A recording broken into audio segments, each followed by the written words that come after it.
wanita hari ini. Wanita hari ini bijak mengatur, mengurus mata wataknya.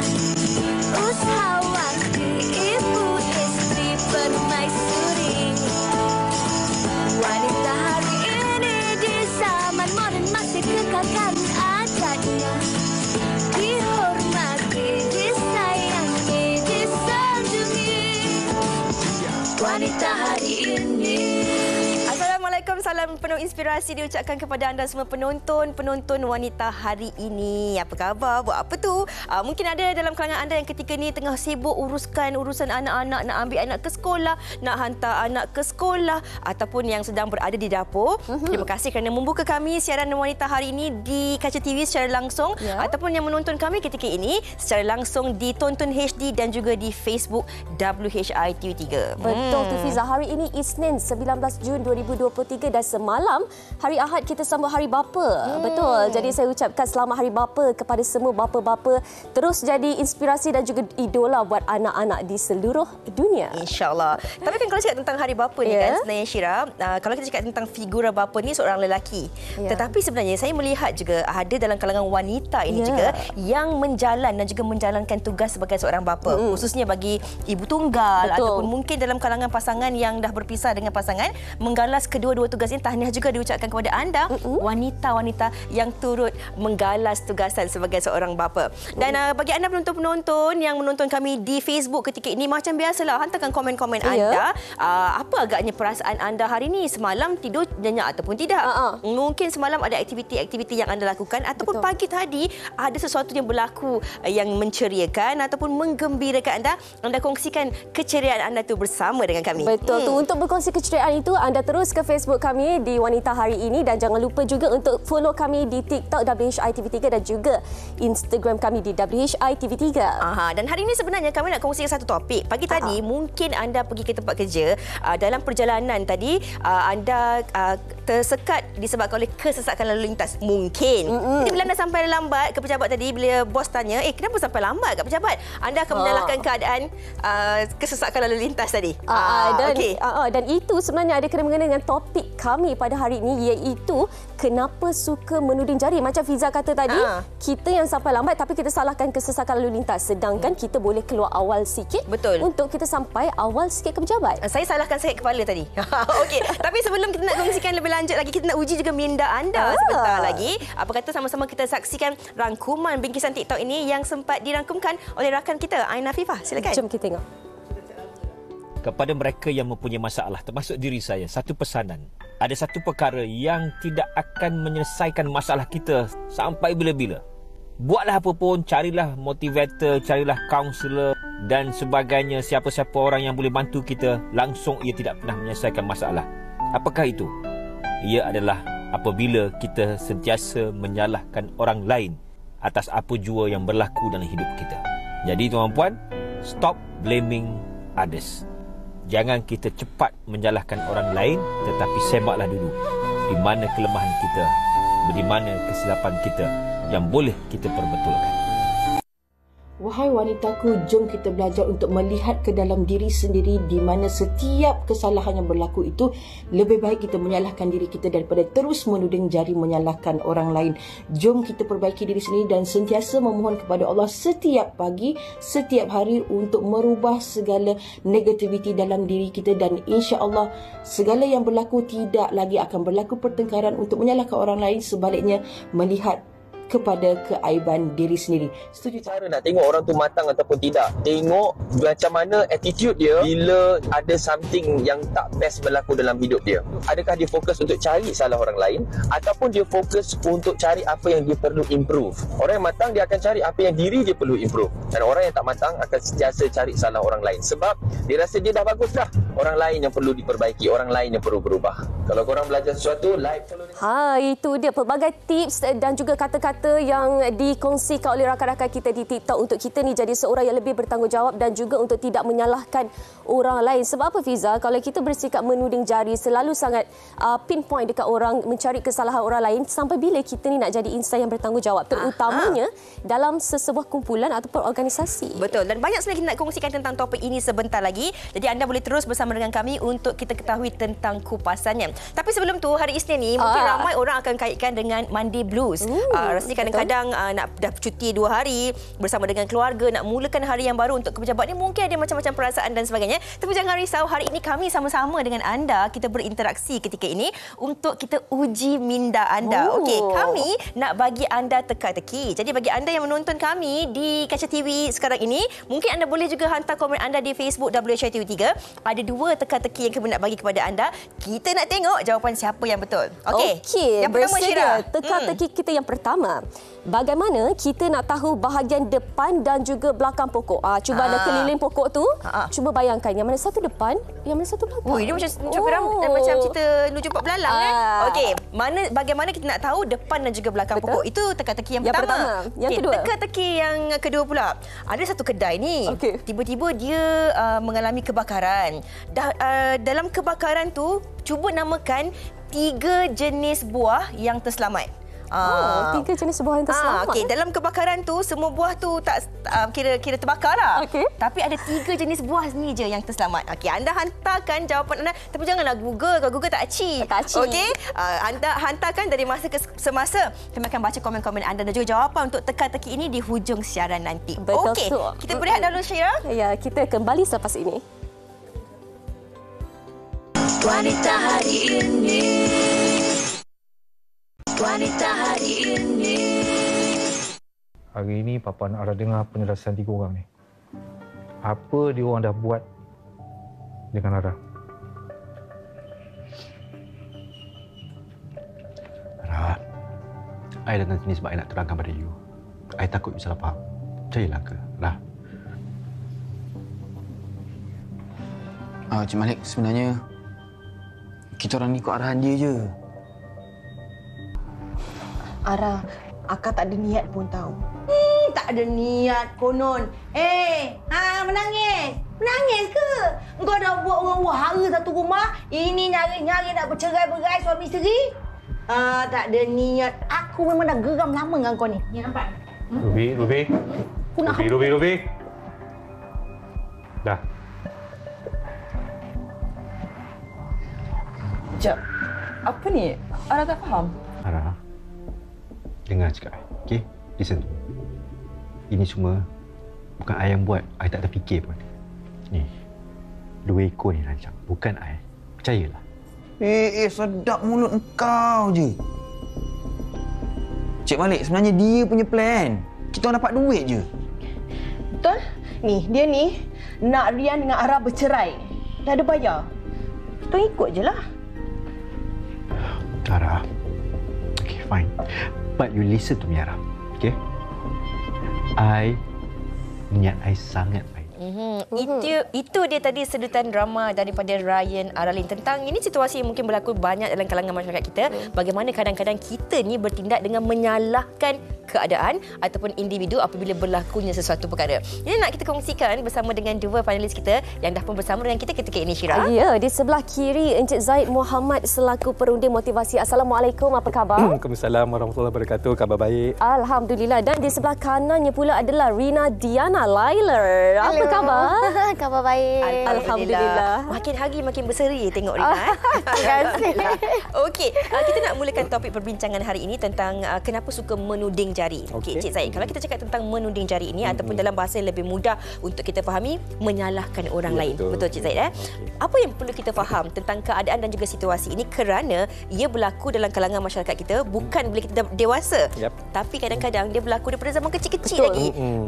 Budak menangis, anak menangis, mak dia akan salah, pukul meja tu, kena terantut meja, disalahkan meja dan sebagainya. Bagaimana kita nak melihat situasi sebegini? Betul. Okay, bismillahirrahmanirrahim. Assalamualaikum warahmatullahi wabarakatuh kepada semua.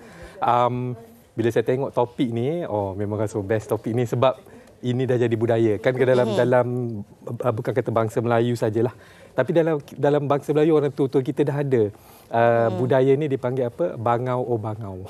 Kan zaman kecil dulu kan. Betul, lagu kita, tu. Lagu tu kan.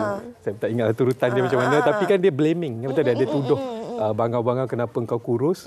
Tu dia jawab. Jawab sampai salah akhir sekali salah siapa salah ikan tak mau timbul. Last sekali hujan tak mau turun. Hujan tak mau turun. Katak tak mau makan. Dia panjang cerita dia. Padahalnya itu seolah-olah cuba melepaskan diri dari tanggungjawab dia. Mungkin dia malas cari makan, sebab tu dia kurus kan. Tapi itulah hakikatnya manusia ni lebih sedap dan lebih seronok kalau ni salah orang lain. Jadi seolah-olah kita ni okey je, kita ni tak ada masalah, kita buat dari terbaik tapi tak dapat, itu salah dia orang lah. Saya namakan budaya ni sebagai budaya bangau, budaya bangau. Dan yang kedua, ia melambangkan kekurangan satu A dalam kehidupan kita. Kita duk kejar banyak A, baru keluar result SPM, ada sampai berapa 9, 11 A kan. Tapi A ni yang kurang, kalau A ni kurang, kehidupan kita mungkin tak cemerlang mana. A ni ialah accountability. Accountability maksud tanggungjawab. Kalau salah apa-apa pun, tengok kita dulu. Macam tuding jari tu kan, kata tajuk kita menuding jari, cuba buat macam ni. Satu tunjuk ke depan, 4 dekat kita. Automatik 4 atau 3, skor 3 tunjuk kan? kita. Itu peringatan lah kepada kita bahawa menuding jari tu cek dulu sebelum cepat sangat buat. Sebelum menuding jari, ada satu A yang kita kurang, accountability tadi. Okey, baik. Saya kira kan semua orang pernah berada dalam situasi sama ada dipersalahkan atau kita menyalahkan. Macam Fiza kata tadi, kita boleh salahkan situasi, kita boleh salahkan keadaan, kita boleh salahkan orang lain. Untuk Rina sendiri, mungkin ada pengalaman yang boleh dikongsi tentang perkara ini. Okey, of course kita juga pernah dipersalahkan. Tapi macam Rina, better bila Rina dengar macam tu, kadang-kadang kita muhasabah diri kita sendiri. Kadang-kadang contoh macam pengalaman Rina sendiri, kadang-kadang kita lambat pergi syuting kan, contoh.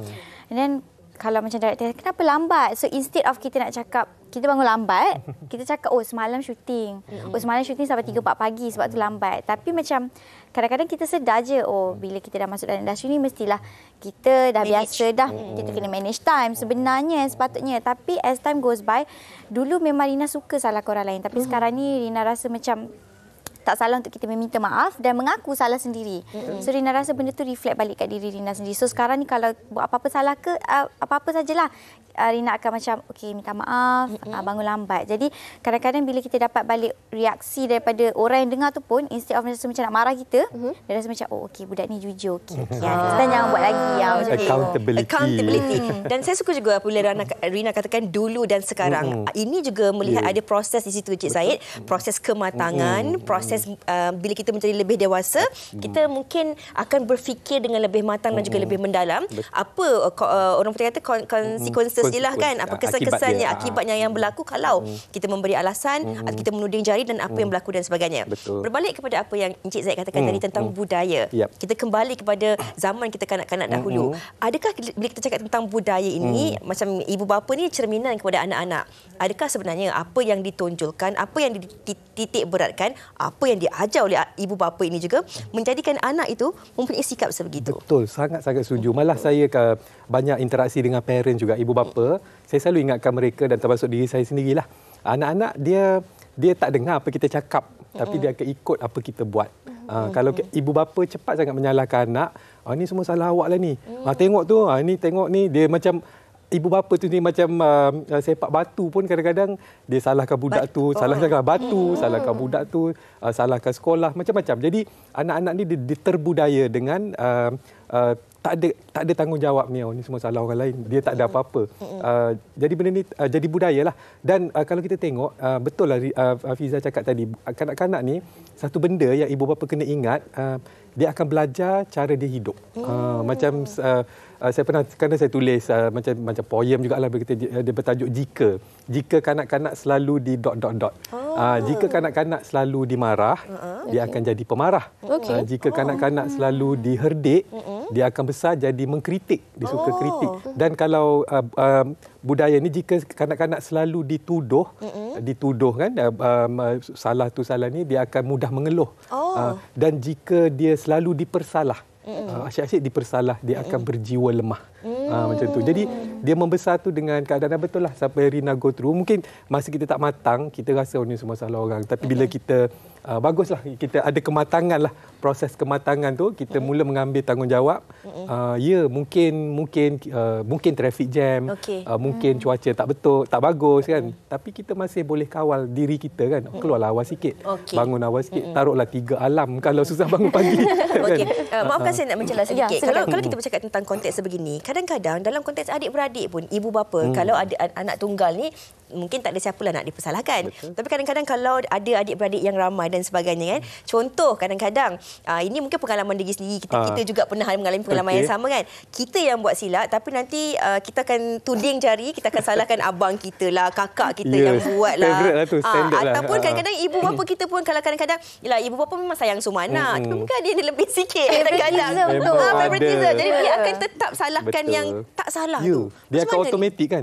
Ya betul. Pertama sekali kalau saya celah sikit kan, favoritism tu memang wujud. Jangan kita kata saya tak ada favoritism, semua ada. Tuhan dah buat macam tu. Cuma tinggal lagi cara kita kawal aja. Dan kalau favoritism tu anak yang kita tak tak suka itulah yang akan selalu kena tuduh. Itu kesian budak tu, itu yang jadi lemah tu. Betul. Mengangguk. Tak adalah Rina cakap I bukanlah anak yang dia tak favorite tu.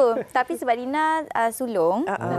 Jadi selalunya anak-anak sulung kat luar sana mungkin boleh relate dengan Rina. Memang selalu anak sulung yang kena. Contohnya macam adik Rina kecil-kecil dulu main, adik dia lelaki main bersepah. So I yang kena marah because I kata kakak kenapa tak kemas? Apa semua? Kakak yang kena, tapi adik yang main bersepah-sepahkan mainan tu, kita pula kena marah sebab kita tak kemas. Tapi selalu anak sulung kok kena macam tu. Tapi masa kita bincang topik ini memang rakan-rakan yang anak sulung memang cakap macam tu. Ya, saya setuju sebab saya anak bongsu. Saya anak bongsu, saya ada 2 abang. Anak bongsu selalu jadi Abang Izzul dengan Abang Izzat yang buat lah, saya menang kat saya. Tapi saya kirakan situasi menuding jari ini juga boleh menjejaskan sesuatu. Betul, hubungan adik-beradik mungkin kalau kita dah besar, masa kita kecil dulu mungkin kita gaduh manja-manja, kalau kita dah besar boleh jadi kepada satu perbalahan. Dalam organisasi juga mungkin boleh menjejaskan hubungan kita antara kita dan majikan kita dan juga rakan sekerja.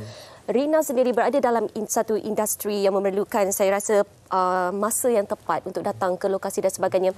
Adakah Rina melihat sikap sebegini menjejaskan sesuatu kumpulan itu sendiri? Maksudnya kita salahkan orang lain tapi kita punya hubungan dengan orang tu boleh jadi terjejas sebabkan sikap tak puas hati. Ya, betul. Benda tu pun boleh menjejaskan hubungan tu sendiri sebab yelah kadang-kadang kita tahu perkara yang sebenar. Kalau kita sendiri pun, contohlah bukan dia yang tuduh kita ke atau apa pun, contoh kawan kita yang lambat kan. Bila kita dengar dia cakap dengan director, kita tahu hakikatnya alah. Kau tadi pergi dating kan sebenarnya, tapi lama-lama benda tu jadi macam kita hilang kepercayaan dekat kawan kita sendiri. Contoh next bila kita nak keluarkan dia salah ke orang lain, kita dah tahu dah kau mesti kejap lagi salah ke orang lain. So kepercayaan tu pun sebenarnya hilang walaupun kita kawan. So dia jejaskan hubungan tu juga sendiri. Bukan setakat boleh gaduh antara macam kita je gaduh, kawan pun boleh hilang kepercayaan tu sendiri. Dia kena berbalik kepada accountability dan ini juga berbalik kepada kadang-kadang adik individu tu dia merasa macam dia je nak menang, dia je betul. Walaupun kadang-kadang kesalahan tu dekat diri dia. Tapi dia merasakan macam yang salah tu keadaan. Yang salah tu rakan sekerja, yang salah itu majikan. Ada juga orang yang bersikap sebegitu. Betul. Dia sebab accountability ni satu benda yang susah nak dia tak selesa. Siapa nak mengaku salah kan? Tapi kalau kita tengok benda ni dah berpunca kepada integriti. Isu integriti kalau kita negara kita kadang-kadang ada masalah integriti kan, dia bermula daripada accountability. Dia bermula macam Fiza sebut tadi daripada anak kecil. Ibu bapa yang kalau garang sangat asyik-asyik nak marah anak macam tadi kan, anak tu dia akan belajar blame orang. Kata dia mula dia akan belajar menipu, dia nak selamatkan diri dia sebab garang sangat. Ibu bapa silap bukan kata mulut je, tangan pun naik sekali kan, pukul dan sebagainya. Jadi anak tu dia self defense lah. Dia akan sama ada dia blame orang lain dan walaupun dia yang buat, dia secara tak langsung telah belajar menipu. Dan orang tua kita selalu pesan siakap senohong gelama ikan duri. Bercakap bohong lama-lama mencuri. Penting benda ni, saya selalu bagi tahu parents sebab dia menghilangkan sifat tanggungjawab. Dia tipu sekali, dia lepas. Tipu 2 kali dia rasa lepas. Lama-lama dia rasa dah tak rasa apa-apa, dah tipu. Lama-lama dia mula mencuri. Mula-mula curi duit orang, lepas tu curi duit syarikat, lepas tu curi duit whatever lah.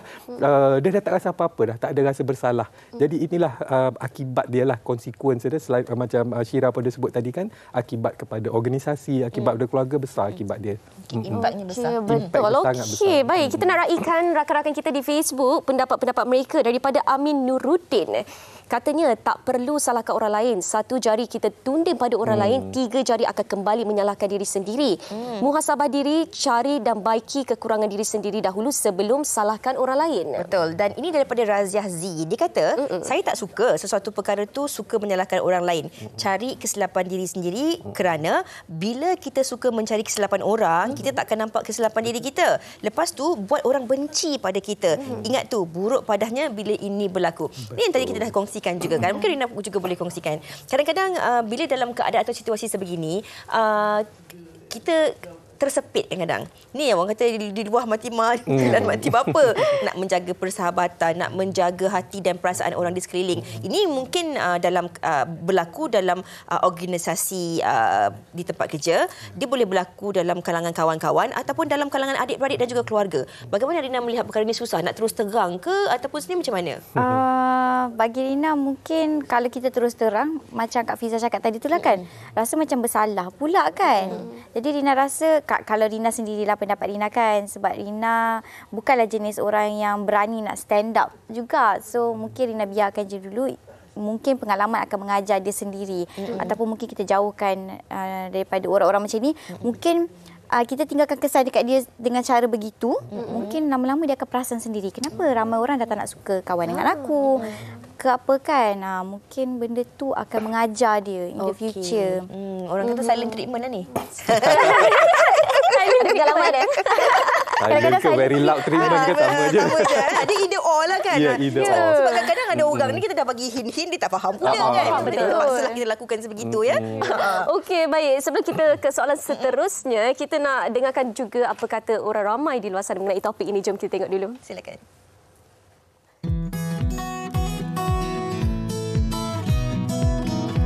Pandangan saya untuk orang yang suka mencari kesalahan orang lain ni, bagi saya setiap orang yang menunding pada orang lain ni sebab dia tak baca diri dia lah kan. Sebab dalam kehidupan ni tak ada orang yang sempurna. Untuk saya, penerimaan saya apabila ditunding, saya suka membaca diri saya. Mungkin ada kesilapan daripada saya yang saya sendiri tak sedar. Dari situ kita tak hiraukan atas tundingan orang lain, tapi kita menilai pada diri kita. Jadi perubahan tu akan improve tu sebenarnya pada diri kita sendiri. Memang pernah terjadi kepada diri saya. Bila kita tegur orang tu, dia takkan mengaku bersalah dan dia akan rasa dia yang menang, dan itu dia akan mengatakan kita yang tak baik. So untuk saya macam benda tu more pada negatif lah. Dia rasa diri dia je yang betul, orang lain salah. Itu pandangan saya lah. Mungkin pernah lah kot zaman sekolah dulu lah. Tapi sekarang kita dah kahwin kan. So kita dengan love kita je, buat sendiri je. Orang yang suka mencari kesalahan orang lain ni disebabkan mungkin hari ni dia merasa apa yang dia buat tu tadi dia dah rasa betul. Rasa dengki kan. Tapi cara saya mungkin kita boleh buat suatu perubahan lah. Kita terus gerak lah. Kan? Sebab mulut-mulut manusia ni kita tak boleh nak tutup kan. Jadi kita buat apa yang kita dah rasa kita yakin, maka kita terus bergerak. Okey, itu dia tadi. Ada seorang tu kata dia rasa diri dia je betul. Bercakap mengenai dia rasa diri dia je betul, sebab tu dia suka salahkan orang lain. Saya nak tanya kepada Encik Zahid lah kan. Adakah sikap suka menyalahkan orang lain, menuding jari ini adalah satu penyakit? Betul-betul. Kalau kita tengok dari sudut mental health lah, kesihatan mental kan, orang yang sihat mental dia boleh buat apa yang disebut tadi lah, walaupun susah sebenarnya. Rasional. Kita mengaku benda ni susah. Saya sendiri pun kadang kena tuduh pun kan macam tak adalah mudah-mudah nak mengaku salah kan mesti kita ni. Tapi orang yang mental kuat, dia boleh cepat-cepat rasional. Kalau tuduh orang lain, konsekuen dia lagi teruk lah, dah masuk lagi besarlah cerita dia, baiklah dia mengaku. Tapi orang yang macam dia, macam Syira sebut tadi, dia tak nampak langsung. Dia dah, kalau ada term kan kita pernah dengar kan, narsistik, macam-macam term lah. Dia seolah-olah dia hidup dalam dunia yang sempurna. dia tak boleh buat salah. Dia kadang dia berfikiran sebagai mangsa kan, padahal dia yang pemangsa kan. Dia yang mulut tembak sana sini, lepas tu bila orang tembak dia sekali sudah dah mula kelang kabut. Jadi betul lah, dia seolah menggambarkan kesihatan mental seseorang tu. Jadi kena jagalah benda ni. Jadi bila dalam keadaan begitu, inilah individu yang kadang-kadang dia merasakan diri dia mangsa. Dia je yang mungkin dianiaya ke teraniaya. Tapi kadang-kadang dalam keadaan sebegini, orang di sekeliling juga mungkin akan merasa tak selesa. Juga mungkin akan menyebabkan keadaan mental ataupun menyebabkan keadaan tidak selesa dalam kalangan adik-beradik ataupun rakan-rakan sekerja dan sebagainya. Bagaimana kita nak membantu mereka dalam urusan dan juga situasi sebegini? Sebab saya percaya setiap daripada kita ini mempunyai jalan cerita yang berbeza-beza. Ada masalah kita yang kita tak luahkan, ada dugaan, cabaran, halangan, kesedihan yang kita sorokkan kadang-kadang. Bagaimana kita nak mengambil titik tengah mengatasi masalah sebegitu? Kalau saya boleh celas sikitlah. Ini dia balik kepada tanggungjawab orang yang lebih matang lah. Kalau contoh dalam keluarga, ibu bapa lah. Ibu bapa dia kena raikan kejujuran anak-anak. Kalau katalah tadi kan bersepah, lepas tu dituduh Rina yang buat, tiba-tiba Rina kata bukan dia buat. Jadi ibu bapa tu kena tengok, okey siapa yang buat. First thing kita cakap, kalau siapa mengaku, mak tak marah, ayah tak marah. Kita buat signal solutionnya macam tu. begini. Solution. Jadi anak tu beranilah. Pernah berlaku dekat keluarga saya, ada seorang anak je conteng dinding. Conteng dinding seminggu nak raya. Saya bengkaklah kan. Rumah nak raya juga conteng pula. Saya tanya, tak mengaku semua. Tapi bila saya cakap macam tu, okey ayah tak marah. Ayah tengok cantik lukisan ni. Terus angkat tangan anak kecil. Anak bongsu angkat tangan. Dia bangga. Oh inilah hasil lukisan saya. Dalam hati dia, dia ni rupanya. Maksud dia macam tu. Jadi dalam organisasi yang lebih besar, katalah bos-bos yang ada power, dia kena tunjuk bahawa dia menghargai kejujuran. Dia rasa okey mengaku tak apa. Berbalik kepada yang disebut tadi, courage, keberanian. Keberanian ni dia tak datang sendiri. Siapa berani melawan bos kan? Kalau bos pun dah tunjuk signal, jaga siapa ni, buat ni jaga, kena nanti. Semua tak mengaku. Bila bos kata, it's okay, everybody make mistake. Biasalah kes macam ni, saya nak tahu, bukan nak cari salah, tapi kita nak cari solution, nak cari solusi. Beranilah orang mengaku. Jadi bila budaya benda ni selalu dibuat, insya-Allah dalam keluarga kita, tak ada rasa takut nak mengaku. Dia akan rasa tanggungjawab. Dia akan malah, sebenarnya kalau kita tengok, kita mengaku ni, bagi orang yang nak mengaku pula, dia kena ingat macam ni. Ini satu beban. Kalau kita tak mengaku dan kita tuduh orang lain, tiba-tiba kita dah terbawa beban tu sampai bila? Kan? Sampai berapa lama? Bila kita mengaku cepat-cepat, ringan. Kiranya tak ada dah yang boleh membuatkan kita risau, takut kena tangkap dan sebagainya. Jadi begitulah, dua pihak lah.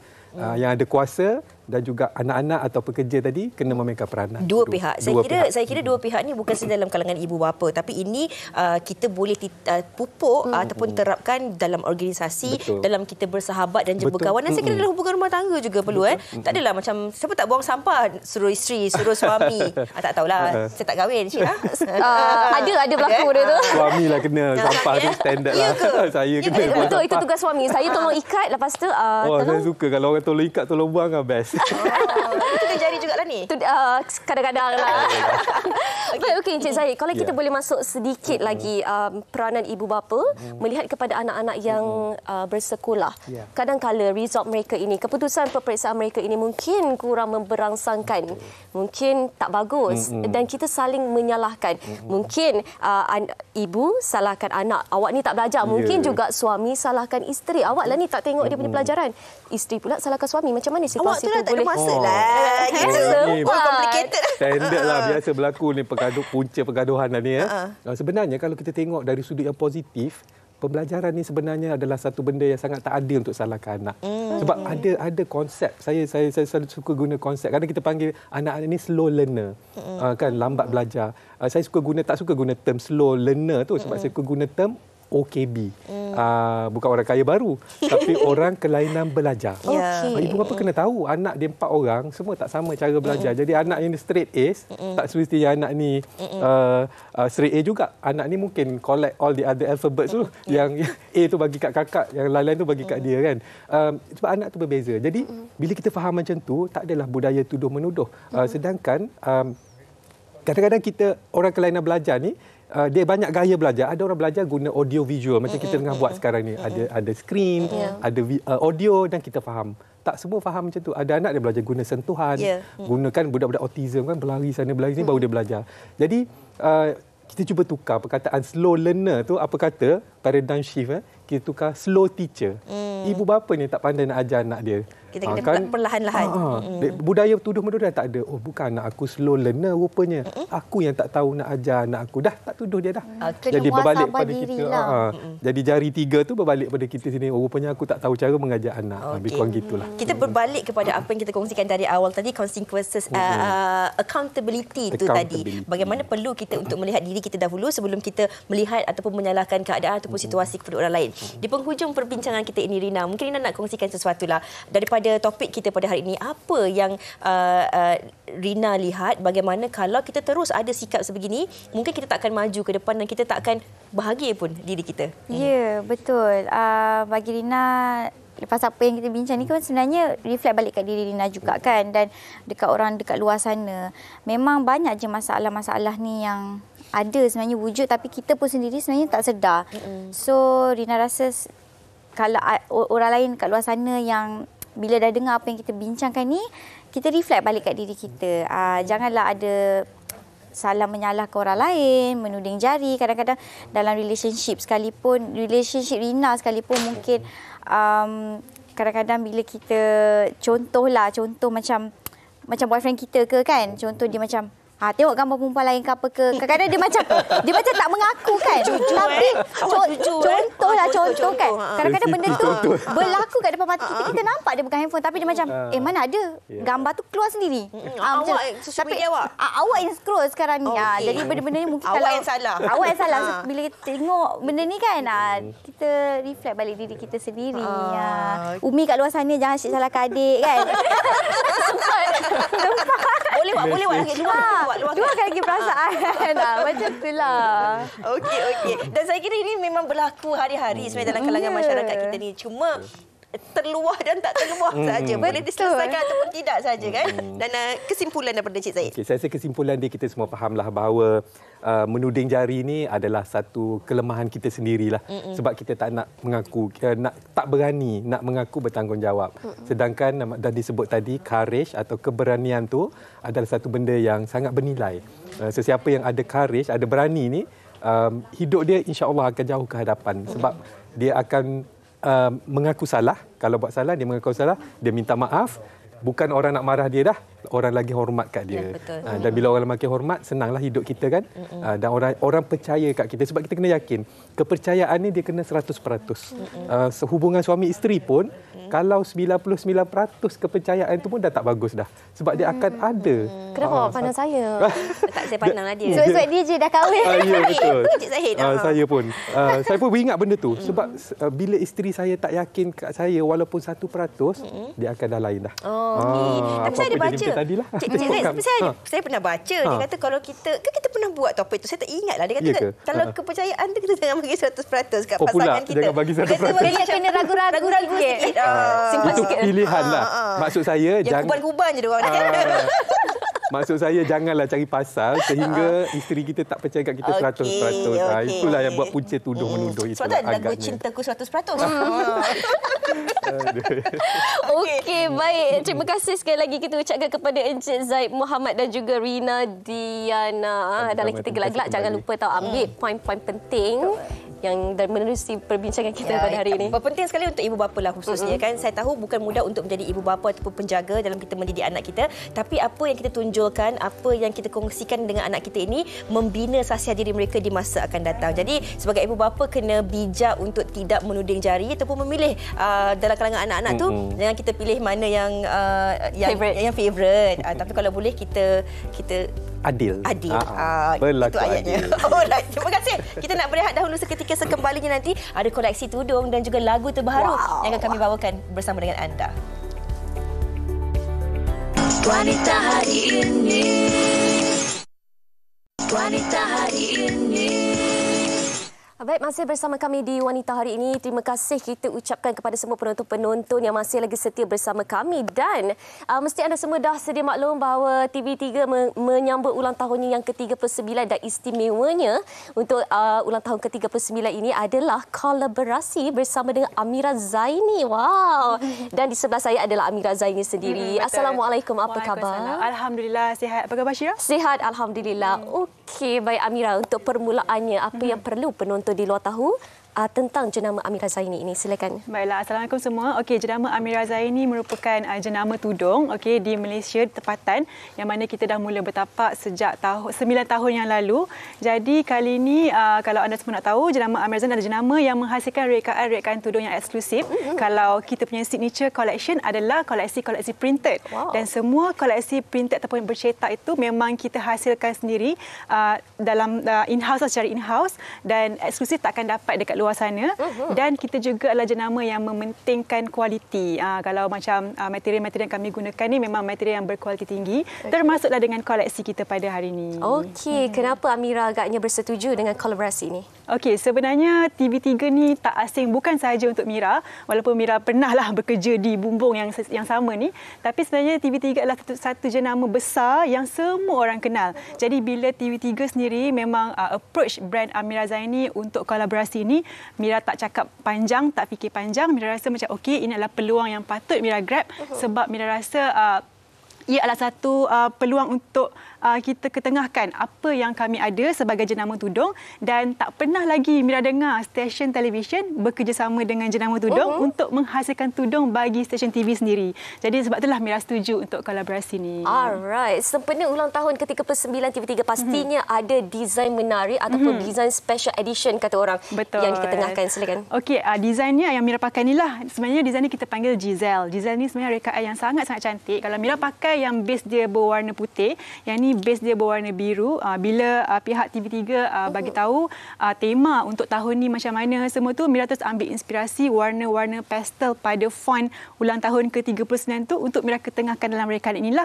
Dan semestinya kalau cakap tudung dia mestilah wanita. Ya. Bila wanita, mestilah bunga. Bila ada bunga, mesti kita rasa macam satu benda yang sweet lah. Jadi sebab itulah kita bawa rekaan bunga-bungaan ni, yang mana bunga ini sendiri ada maksud dia sendiri. Pada Mira, bunga ini melambangkan growth ataupun perkembangan. Jadi seiringlah dengan usia yang semakin bertambah, percambahan, itulah sebab Mira ketengahkan rekaan bunga yang memang sekali pandang je, perempuan mesti suka.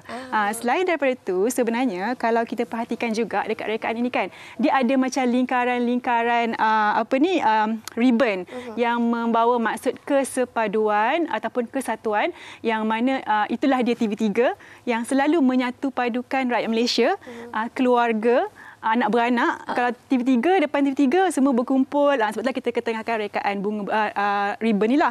Dan sebenarnya kan Syirah, dekat celah-celah ni juga dia ada slogan TV3 tau, iaitu sentiasa bersamamu. Ni dia kita cari mana dia? Kita cari ramai. Sentiasa bersamamu. Itulah yang ni kot. Ini. Ini dia kat sini. Okey, saya tolong pegang. Boleh. Nampak ke kat kamera? Sentiasa bersamamu dekat situ. Dia macam simple-simple je. Jadi kalau macam kita hadiahkan kepada orang pun, ada maksud sentiasa bersamamu. Ada maksud tersirat di situ. We'll always be with you. Gitu kan. Dan special juga dekat bahagian hujung sekali ni, ada tu kita punya logo kolaborasi TV3 dan juga Amira Zaini. Dekat situ ada tahun penubuhan TV3 1984 dan juga ini dia 39 2023. So macam inilah dia yang menjadikan rekaan ini eksklusif, lain daripada yang lain, yang menjadi kata sesuatu yang dekatlah di hati.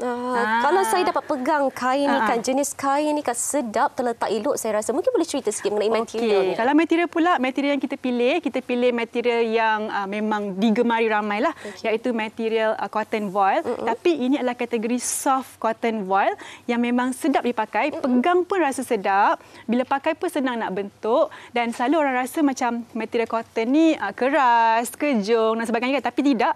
Untuk koleksi Amira Zaini ni, dia tidak terlalu kejung tapi tidak terlalu lembek, maknanya dia masih masih mudah untuk dibentuk dan lebar dia masih lagi kita boleh adjust untuk menutupi paras dada sebenarnya. Cantik, terletak elok macam Amira pakai ni. Okey, kenapa orang di luar sana perlu untuk mendapatkan special edition ini? Okey, special edition koleksi ini sebenarnya seperti yang kita tahulah, inilah rekaan kolaborasi bersama dengan TV3 yang memang semua orang tahu, dan istimewanya juga rekaan ini tak akan dapat di mana-mana. Limited edition, jadi anda semua boleh terus dapatkanlah koleksi ini dan kita akan dapat sekali dengan thank you card ni lah sempena dengan kolaborasi ini. Okey, baik. Amira, saya kira ramai dekat luar sana yang berminat untuk membeli tudung ini. Di mana mereka boleh dapatkan tudung ini? Okey, kalau anda semua nak dapatkan tudung koleksi Amira Zaini, boleh terus pergi ke www.amirazaini.com ataupun boleh juga terus hubungi reseller kami di seluruh Malaysia, ada juga, atau boleh walk in terus dekat butik Amira Zaini di IOICT Putrajaya. Okey, baik. Terima kasih sekali lagi kita ucapkan kepada Amira Zaini yang ada di luar sana. Jangan lupa untuk dapatkan tudung ini special dan juga istimewa untuk ulang tahun ke-39 TV3. Okey, baik. Sebelum kita ke persembahan di sebelah sana, saya nampak dah mula bersiap sedia. Kita ada sesuatu di TikTok yang ingin kami kongsikan. Jom kita tengok. Sebenarnya hari ini kakak nak belanja apa?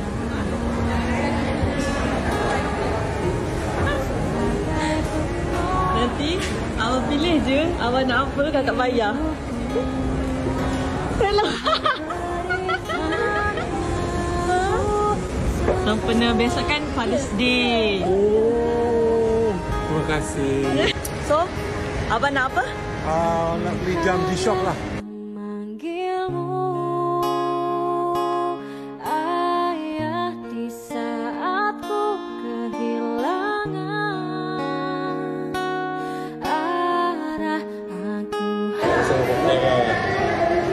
Dania bagi, thank you.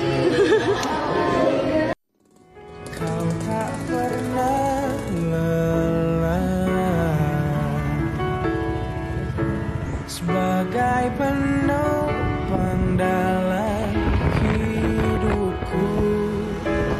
Kau berikan malam ini ku sendiri, tak ada yang menemani.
bestnya. Okey, Hazwani dan juga Sigma, apa khabar? Selamat datang.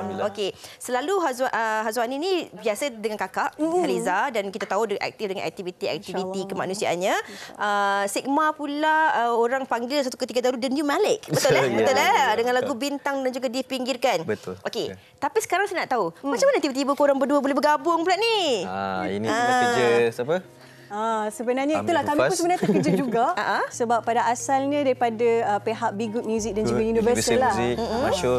Masyur. Jadi menyatukan kami disebabkan masing-masing ada kelebihan masing-masing. So macam saya sebelum ni background mungkin ada nyanyi Arab-Arab sikit. Sigma pula kelebihan dia rap. Yang specialnya lagu ni sebab rap bahasa Arab pula. Hebat hebat.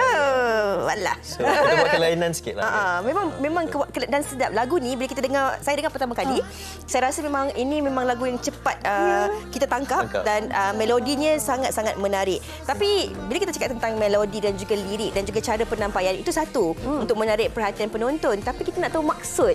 Apakah yang dimaksudkan dengan wahana itu sendiri sebenarnya?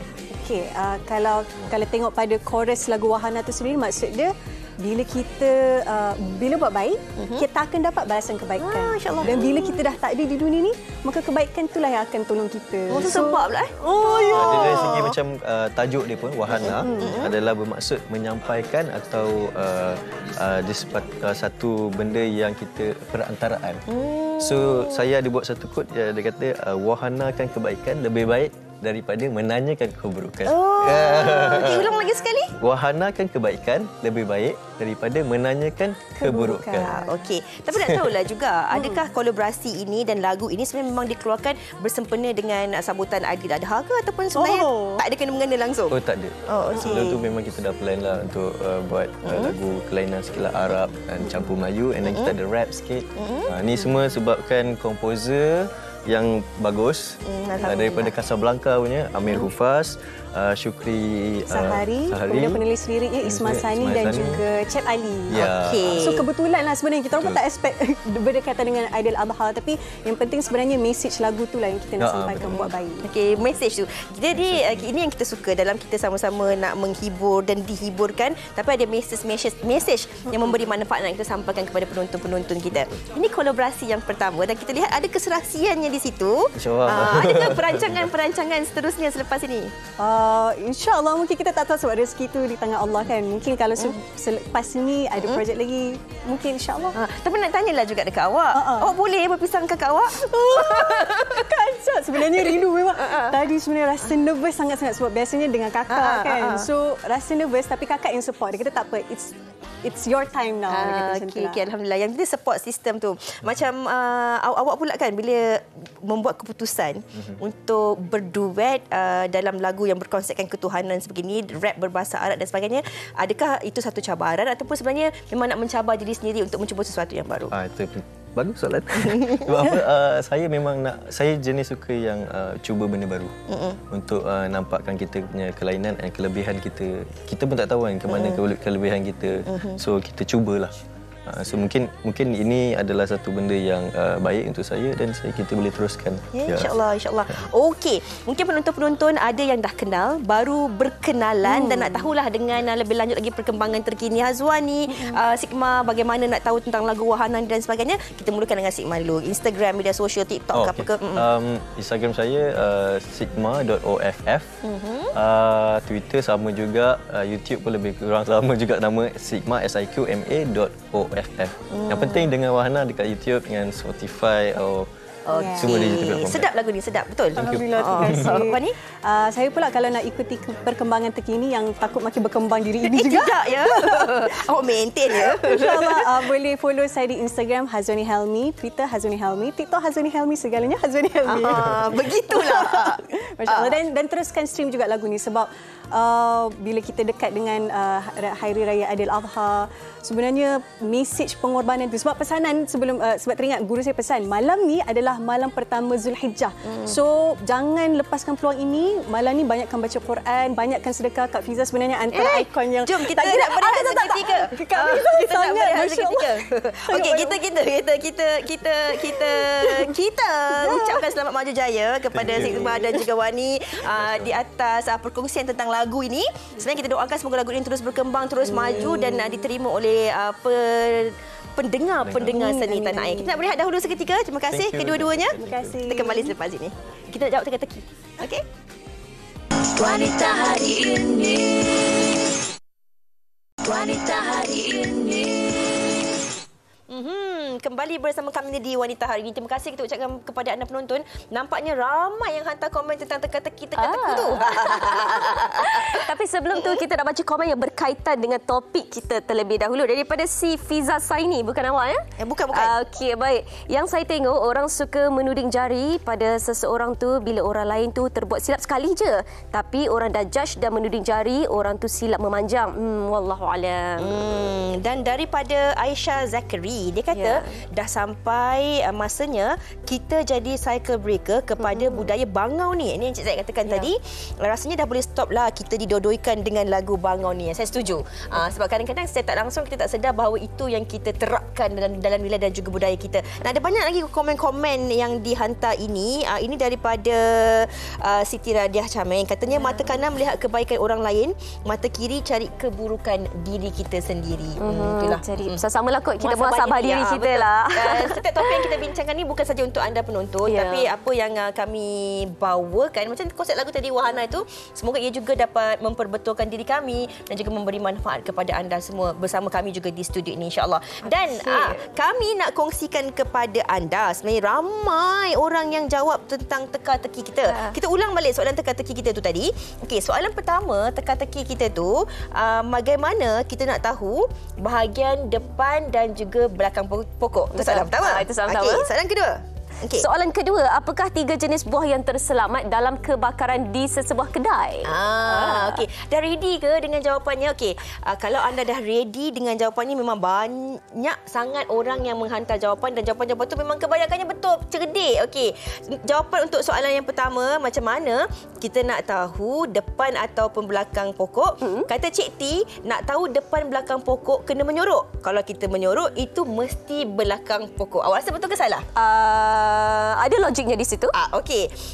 Syada pun jawab benda yang sama. Katanya, dengan cara menyorok, kita mesti menyorok belakang pokok. Maknanya itu bahagian belakang lah. Hashimah pula kata, berdiri depan pokok, jadi pokok tu ada di belakang. Berdiri belakang pokok, maknanya pokok tu di depan. Betul. Dan sebenarnya jawapannya betul. Dengan cara menyorok belakang pokok. Kita menyorok belakang pokok. Mana ada menyorok depan pokok kan?